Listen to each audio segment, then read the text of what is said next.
Hello, my name is Justin Bright, and welcome to Kerbal Space Program version 1.10.1 and my next small step RP-1 career mode playthrough.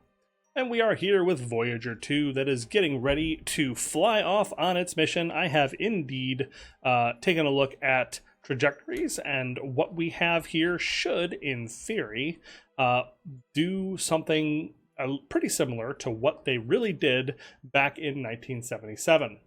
So yeah, we are August 20th, 1977. We have waited until launching into the plane of the moon, right in the middle of the day, and that puts us in a place where we can get our trajectory just as they planned back then.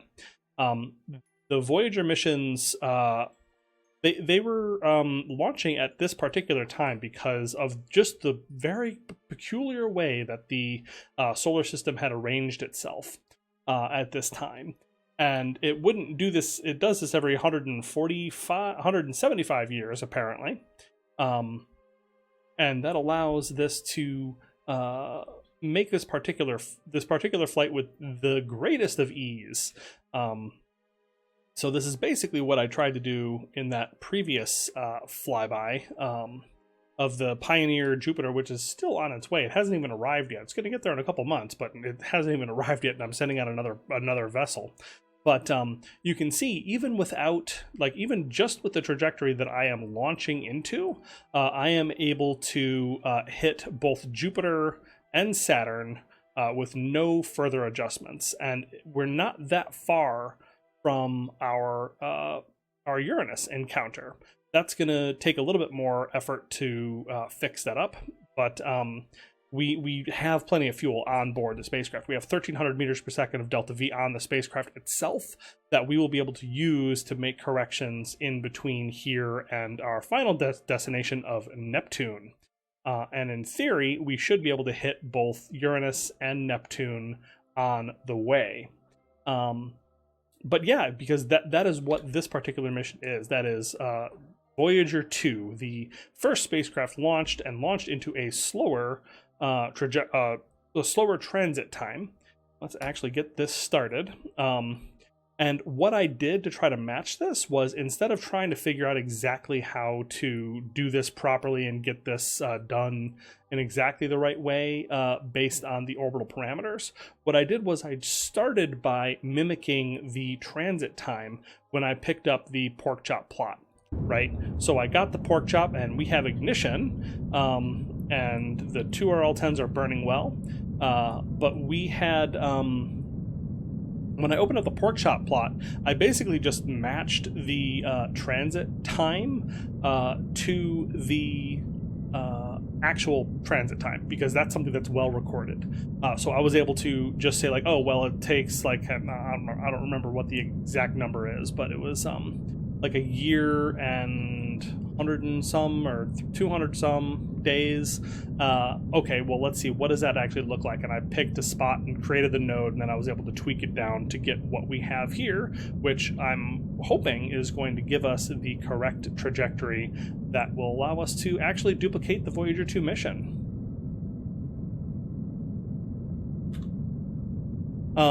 So yeah, that is what we have here, and just like with the real Voyager spacecraft, these two are identical spacecraft. The actual spacecraft bus is exactly the same. I've done nothing different.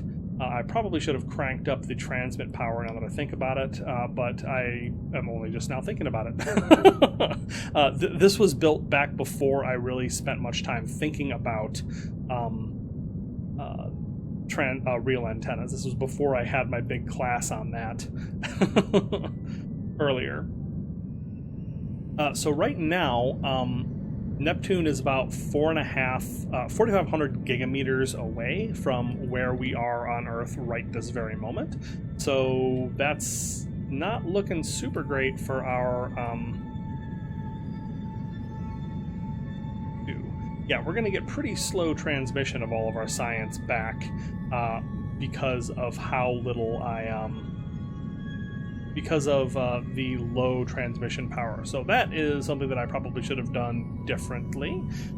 With my other one, With Voyager 1, I still have time. I can actually go in there and edit that and give that a crank up the power on the antenna, make sure it's the highest level and all that sort of thing. I kind of wish that I'd done that for this, but, you know, so it goes. But yeah, that's fine. The science is kind of secondary. It's going to be years and years before it actually gets out to the outer solar system. I'm mostly just excited to actually see it happen and get this mission done and see how well that I can match the actual trajectory of Voyager 2. All right, we are rapidly becoming the fastest thing in our sphere of influence, picking up speed to nearly 1,500 meters per second, or 1,500 kilometers per second almost. There we go. Let's actually abort the node execution, kill rotation. We're just going to have to tweak this manually from here because I'm sure that it's gotten all messed up. But yeah, we want to make sure that we are hitting Jupiter properly. Jeez. Oh my goodness, look at this. Okay, so with a 47 meter per second burn, we are going to be hitting Jupiter, hitting Saturn, and then hitting Saturn just so. You see, we are just swinging right through there, and that is actually getting us the inclination change and the orbit change to just barely miss Uranus just from our shot from Earth. So yeah, this is a unique alignment indeed, and on my way out I will be able to do a lot more tweaking with the onboard fuel that we have to make sure that we hit all of these targets exactly correctly. So let's execute this one and get a little bit closer to this burn. All right, here we are, firing up the engine for our little correction there, and there we go. Easy peasy. Let's see how we did. Unfortunately, I don't have rear-facing RCS, but there we have it. I've actually managed to tweak our orbit to get that encounter with Uranus.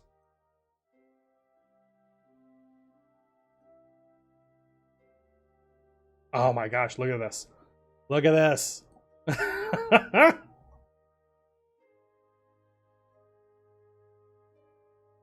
All right, well, one thing that I can do before I get all excited about playing with this is actually just decouple our spacecraft.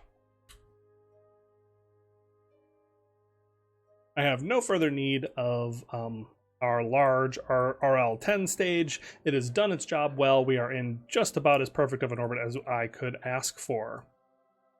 Let's decouple, and looks like I managed to also not have it...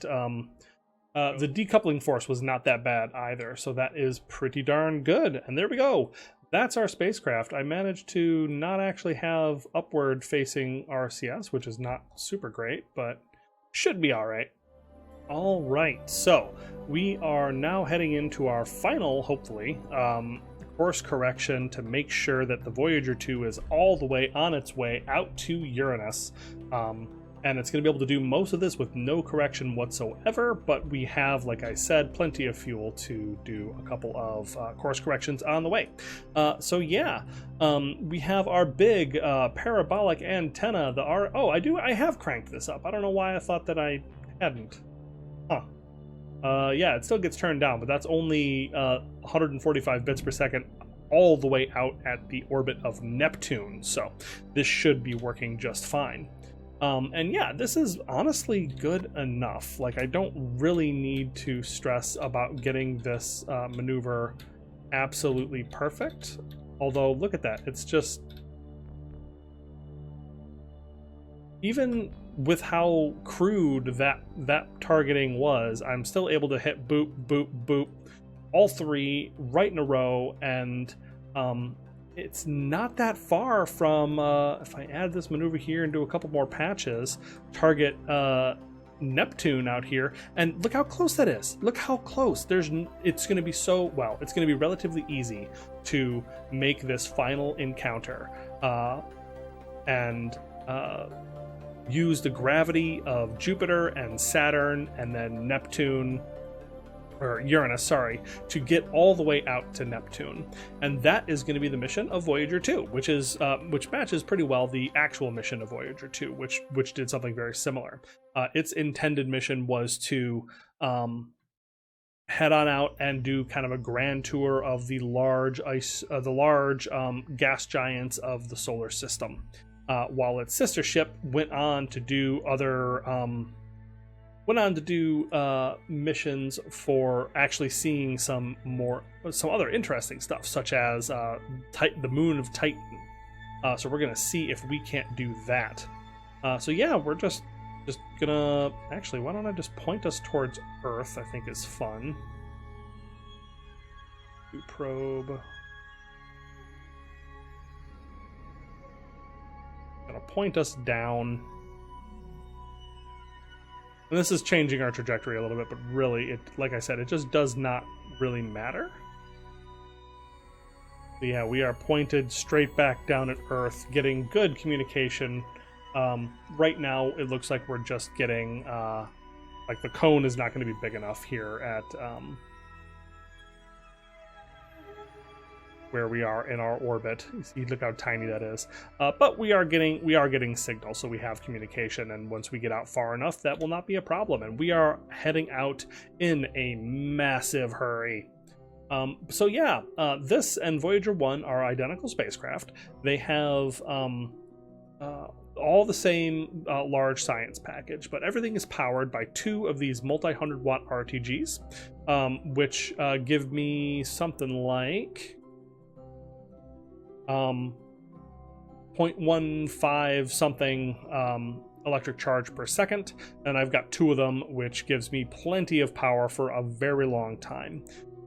We should still have surplus power by 30 or 40%, even when running all of our science experiments. So let's get those started up. So we've got, yeah, just pressure scan, sure. I'm just gonna turn everything on because I just want to have everything ready to rock when we actually arrive in our various places, because this thing is just gonna be going and doing its thing. So we've got the big flux gate magnetometer boom sticking off the side here. We've got mass spectrometry built into the ship, orbital perturbation. We've got the RPWS. We've got a great big camera sticking off the side here. I really don't like this particular model. It's just like stretched out to be really long and pointy. But that is giving us good stuff there. There's a scan set built in, but I'm not gonna worry about that one. And we have this infrared scope that is our near infrared mapping spectrometer, which is not the exact same set of experiments that the Voyager spacecraft had.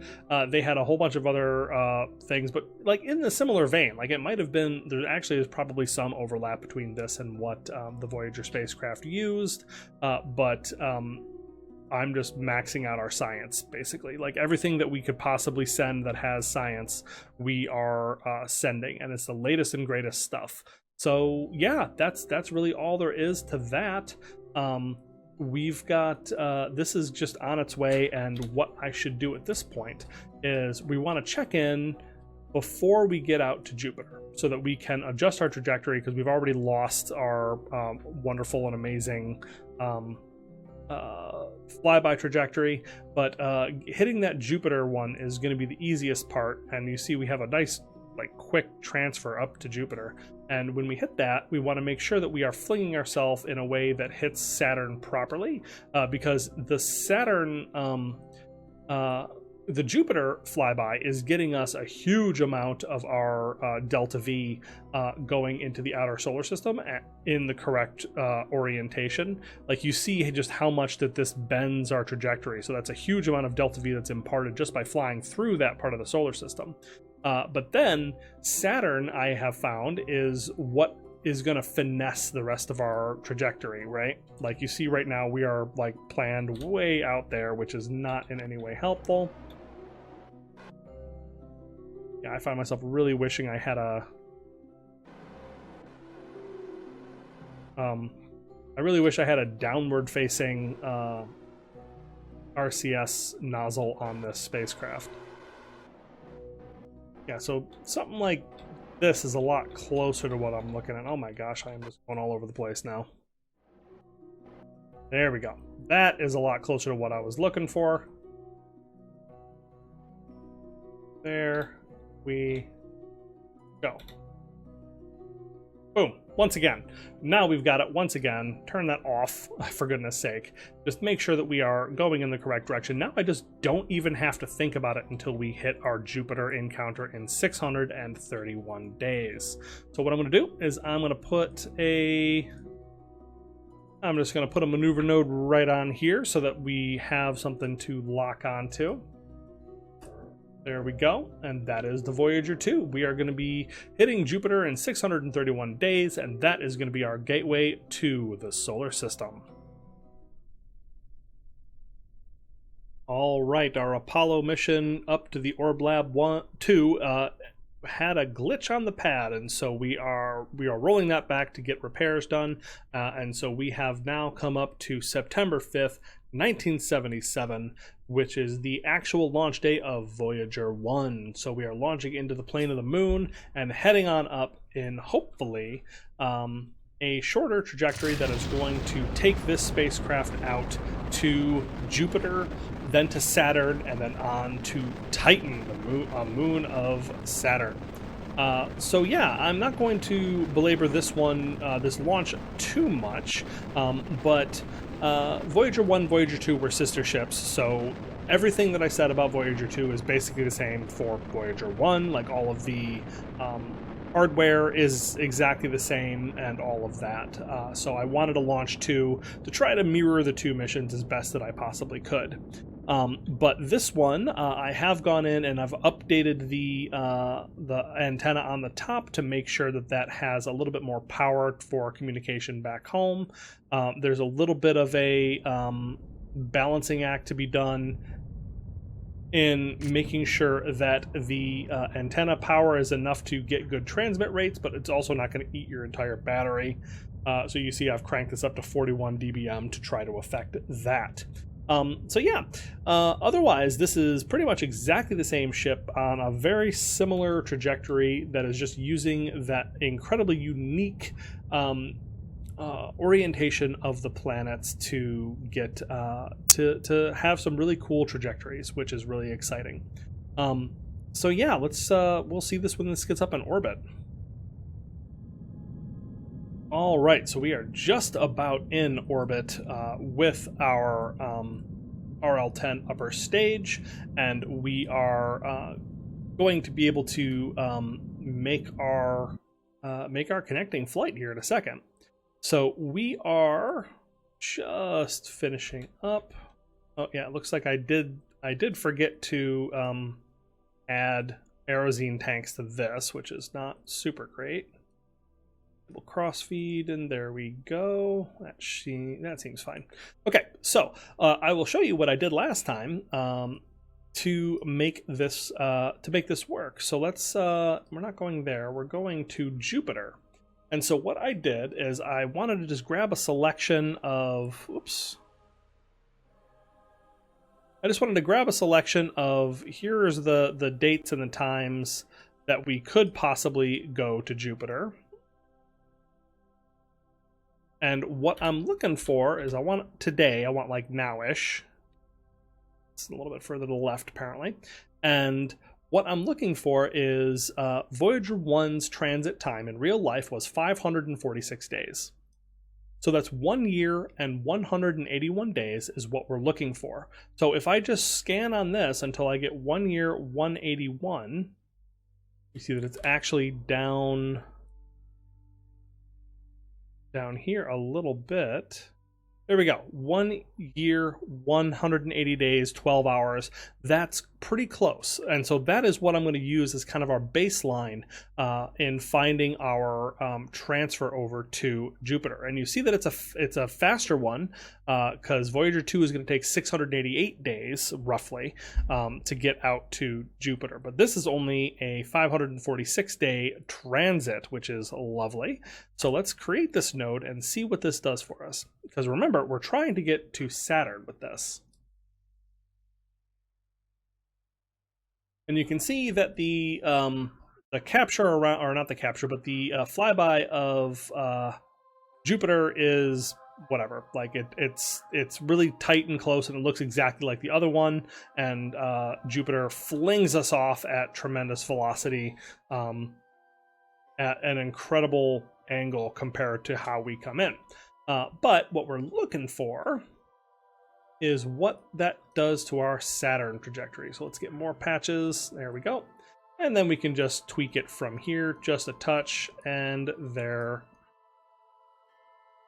you go. Just so easy. Gosh, it's just so easy. I love it. And so we take a look at where we actually hit on Saturn, and it looks like, is it nowhere? More patches. There we go.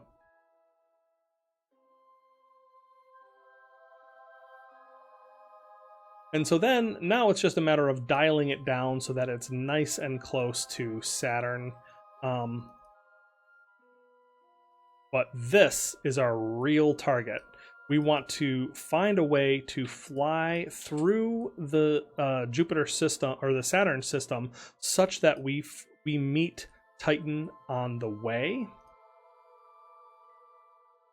The easy way to do this.